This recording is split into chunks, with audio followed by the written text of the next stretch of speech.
سبيل الرشاد، قناة سلفية دعوية على منهاج النبوة. طيب، يقول السؤال وهو إتماما لكتب السنة. نعم. إذا أردنا استعراض السنن الأربعة المشتهرة، هل يعد ما فيها صحيحا أو ملحقا بالصحيح من حيث الاحتجاج؟ خاصة أن أبا داود قال عن كتابه: ذكرت الصحيح وما يشبهه ويقاربه، وما كان فيه وهن شديد بينته، وما لم أذكر فيه شيئا فهو صالح، وبعضها أصح من بعض. جميل. هذا ما يترك، هذا فيه دين البحث. أقول على كل حال في كلمة قبل الإجابة على هذا السؤال. الآن الكتب التي الأصول يعني، نعم، التي هي صحيح البخاري وصحيح مسلم وأبو داود والنسائي والترمذي وابن ماجه، يعني هذه هي الأصول يعني التي بين أيديكم، وأضيف إليها مسند الإمام أحمد. نعم، هذه كل واحد له ميزة لا توجد في بقية هذه الأصول. البخاري ايش ميزته؟ صحيح البخاري، ما هي الميزة التي امتاز بها البخاري على مسلم وغيره من بقية هذه الأصول؟ البخاري له ميزات كثيرة، ولكن يعني نقتصر على هاتين الميزتين. الميزة الأولى أنه أصح في الجملة، نعم، هذه الميزة الأولى. الميزة الثانية فقهه، نعم، فقهه في هذا الكتاب. حينما يعني تسرد تراجم البخاري، نعم، في هذا الكتاب تجد من الفقه ما لا تجده في غيره من الكتب المؤلفة في هذا الموضوع، وهو علم الحديث. هذه من ميزات، نعم، صحيح البخاري، وإلا له ميزات كثيرة. نعم. وأما مسلم كذلك صحيحه له ميزات، ولكن اقتصر على ميزة واحدة، وهي أن صحيح مسلم له ميزة لا توجد أيضا في غيره، نعم، من الكتب المؤلفة في هذا الباب، وهي أنه يضع الأحاديث في مكان واحد ويسرد طرقها، يسرد لك طرقها، وسرد الطرق يفيد في فهم الحديث. نعم، مثلا هو أولا تعرفون أن الإمام مسلم، نعم، ما عقد أبوابا، نعم، ولكن رتب الكتاب، نعم، دون أن يضع أبواب. هو في هذا الترتيب يسرد الأحاديث مرتبة ترتيبا في غاية من الجودة، نعم، بمتابعاته، نعم، التي تستفيد منها علما جما، منها أن هذا الحديث لم يكن غريبا ولم يكن عزيزا فقط، بل قد يكون أيضا مشهورا، وقد يكون مستفيضا، وقد يكون متواترا. هذا نعم. وأما سنن أبي داود أيضا له ميزة، ولكن اقتصر على ميزة واحدة لأجل كثرة الأسئلة، نعم، وهي ميزة سنن أبي داود أيها الإخوة أنه كتاب في أدلة الأحكام، ليس كالبخاري ومسلم، هو بس في أدلة الأحكام.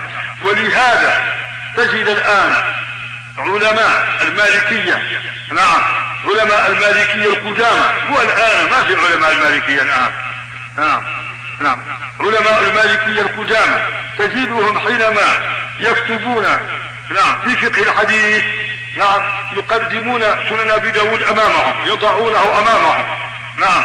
لماذا؟ لأن أدلة الأحكام في سنن أبي داود لا يوجد نظيرها، نعم، مثل ما فعل أبي داود، لأن أبي داود اقتصر بس على أدلة الأحكام، أدلة الطهارة، أدلة الصلاة، أدلة الصيام، بخلاف مثلا الجامعين صحيح البخاري وصحيح مسلم. هذا جامع، هذا ما هو بس في أدلة الأحكام، فيه ما يرفع عن أدلة الأحكام.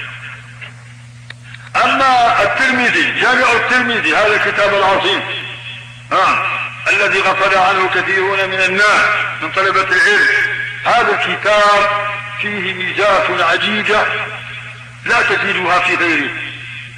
منها فيها الصناعة وفيها فقه الحديث، وفيها الخلاف، وفيها الإجماع. يعني تستطيع أن تعرف مذاهب العلماء التي انقرضت كلها من جامع الترمذي. خذوا أمامك وقرأ تجد مذهب سفيان عندك، ومذهب عبد الله بن مبارك عندك، وغير ذلك من العلماء الذين انقرضت مذاهبهم لأجل عدم خدمة تلامذتهم لمذاهبهم. كما قال الشافعي رحمه الله لما سأله سائل قال له: نجدك كثيرا تذكر الليل، نعم، ولا تذكر، لماذا؟ يعني وعلى البيت يعني وين مالك؟ لماذا لا تذكر مالك؟ قال لهم الليث أعلم من مالك. قالوا له: إذا كان أعلم من مالك لماذا لا نرى له أثرا؟ قال لهم: الليث ضيعه تلامذته، أما الإمام مالك اعتنى به تلامذته. انتبهوا لهذا، ولهذا ينبغي للتلامذة أن يحرصوا، نعم، على ما يسمعونه من أساتذتهم، نعم، حتى لا يصيروا مثل تلامذة الليث بن سعد. هذا نعم، هذه كلمة أردت بس أن أضيفها بمناسبة أننا نحن نستعرض ما يتعلق بهذه الكتب العظام. نعم، الترمذي يعني فيه أحاديث ضعيفة وأحاديث موضوعة، ولكنها ليست بكثيرة. نعم، ما هو مثل أبي داود. أبو داود لما ذكر شرطه في سننه، نعم، قال ونعم وما سكت عنه فهو صالح، هكذا قال. قوله فهو صالح، هذه الكلمة في الحقيقة تعرفون أن أهل الحديث اختلفوا في فهمها. بعض منهم يقول معناها صالح للاحتجاج به، وبعض منهم قال لا، صالح للاعتبار.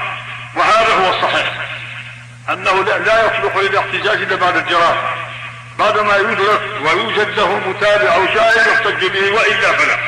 وهذا أصح ما قيل في هذه المسألة، وقد ألف فيها كتب.